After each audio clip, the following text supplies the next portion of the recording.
So I want to spend just a little bit of time fact checking one particular retweet that has been the source of a lot of controversy from Donald Trump's completely unhinged tweet storm the other day. And I want to really think about this in the context of the chaos PR paradigm that we've been discussing, the idea that maybe Donald Trump benefits from unrest sort of either way, no matter which side the unrest is coming from, or whether Donald Trump actually solves it. The idea that Trump may benefit from it either way. Donald Trump, one of Donald Trump's retweets during his recent tweet storm is arguably his most blatant act of racial incitement that we've seen. And this was a tweet storm that was triggered right after a right winger was shot and killed in Portland, although Donald Trump was remaining very quiet on Kyle Rittenhouse, the Kenosha, Wisconsin shooter. And within the tweet storm, Donald Trump retweeted a video that was originally posted by a user named I'm with Groyper, which is a right-wing group. They've since changed their name on Twitter to try to seem as though they are associated with Antifa. In any case, that doesn't really matter. The video shows a scuffle on a subway platform in New York City, completely out of context, which ends when an unidentified black man pushes a bystander who's a white woman into a subway car. It's completely out of context. And in fact, it happened in 2019. It has literally nothing to do with what's going on right now and the unrest that Trump is trying to use to defend or perpetuate his presidency. The retweet has since been deleted, but as you can see, we still have it, originally from username TDN Noticias, which is news or headlines in Spanish. And author and former speechwriter for George W. Bush, David Frum, commented on this, calling it, quote, the most blatant act of racial incitement in the history of that office. Not even Andrew Johnson went this far. And it is indeed a completely out of context video. This video of a scuffle in 2019 on a subway platform has nothing to do with Black Lives Matter.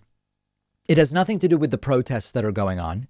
It has nothing to do with George Floyd or Kenosha or Portland or anything. And in fact, if you research the story, you will find out that this individual was charged for shoving this woman on the subway. And there is, of course, in the widespread reporting about the incident, no mention whatsoever about an affiliation with a social movement on the right or on the left.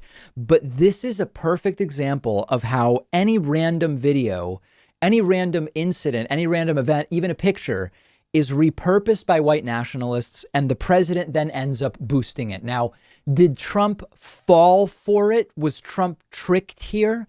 Or did he knowingly retweet something that he knew was from 2019? It actually doesn't matter, because the goal is just to be a dog whistle. The goal is to amplify these messages that Donald Trump believes are beneficial to him. It's very telling that regularly his instinct is like, put aside the facts. This video, this shoving incident had nothing to do with BLM. It wasn't even this year. It wasn't even in the cities Trump is talking about. But Trump recognized it as a message or image that was beneficial to him. And it just so happens to be something that was put out there by white nationalists. And it's because Donald Trump has decided stoking racial tensions is good for me. Stoking unrest is good for me. Creating racial division is good for me. He may be right and he may be wrong. The calculation would be it activates more of his people than Biden's people to see this type of stuff amplified by the president. Anybody who opposes Black Lives Matter, in my experience, will use anything any black person has ever done to try to make their point, even if it has nothing whatsoever to do with Black Lives Matter. And that's what we're seeing here. Now, I've gotten a few emails from people recently saying, David, you used to be critical of Black Lives Matter, and now you seem to have fallen in line. Have you been bullied by the left? No. You are 100% correct that as an organization, I have been critical of Black Lives Matter in the past, and I maintain every single one of those criticisms. The anti-Semitic edge, the disagreement on tactics, the belief that much of what has been done, some of what has been done is counterproductive to the cause.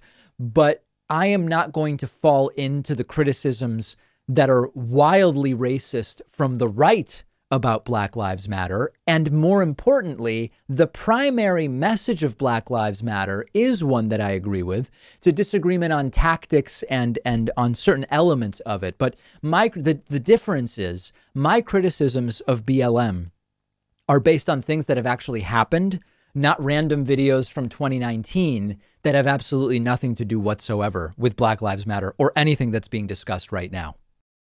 One of our sponsors today is Helix Sleep, and it's a sponsor I'm thrilled about because I sleep on a Helix mattress at home, and it's just the perfect mattress. One of the best things about Helix is you don't have to guess which mattress do I need, which one will be good for me. You take their famous sleep quiz on their website, you tell them your body type, your sleeping position, your back pain issues you might have, and they will pair you with a mattress that will be perfect for you. I took the sleep quiz. The mattress they suggested was exactly what I needed. I often get too hot at night. The mattress keeps me cool. It's not too soft. It's not too firm. The texture is right. And I've just been getting way better sleep. You only buy a mattress every decade or so.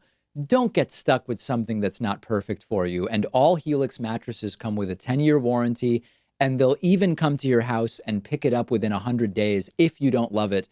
But I think you will. All of my viewers will get up to $200 off your order, and you'll get 2 super premium pillows for free when you go to the link right underneath this video.